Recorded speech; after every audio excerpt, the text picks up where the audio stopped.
Someone needed to call this government out. Someone needed to hold this government accountable.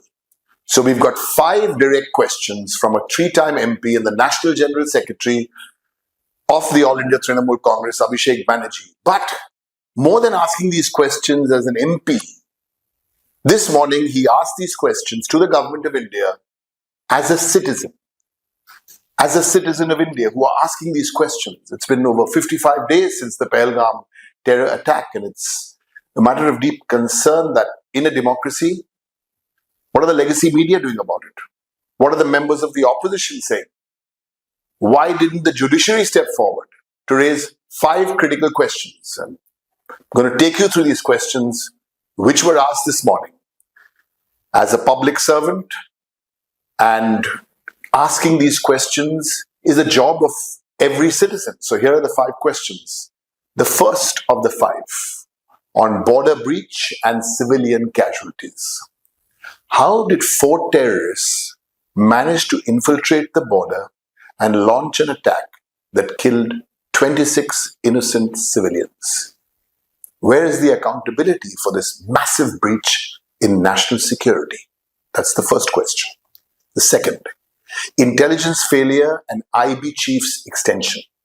If this indeed was an intelligence failure, why was the Intelligence Bureau chief granted a 1-year extension, and that too barely 1 month after the attack? Why was he rewarded rather than being held accountable? What's the compulsion? If the government of India can conveniently use Pegasus spyware against opposition leaders, including people like Abhishek Banerjee and even journalists and judges, what stops this government from using the same tools against terrorist networks and suspects?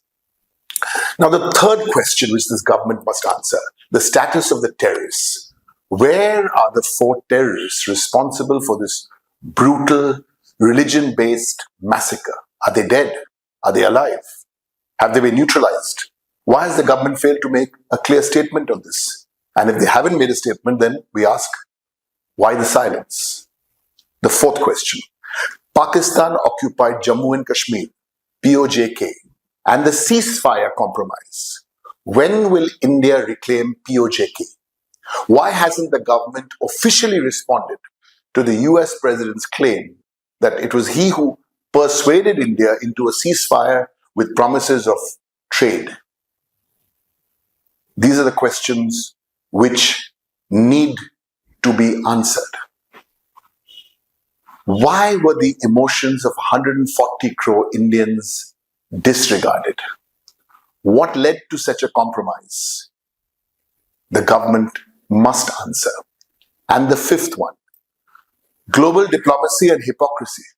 After reaching out to 33 countries post-Pahalgam in the last 1 month, how many of these countries extended explicit support to India? Needs to be answered. If we are truly a Vishwa Guru and the world's 4th largest economy, why did the IMF and World Bank approve $1 billion and $40 billion in financial assistance and long-term investments to Pakistan immediately after the Pahalgam attack?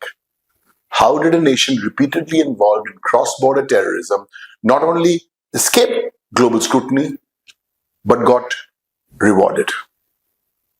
And shockingly, why was Pakistan appointed Vice Chair of the UN Security Council's Counter-Terrorism Committee just a month later?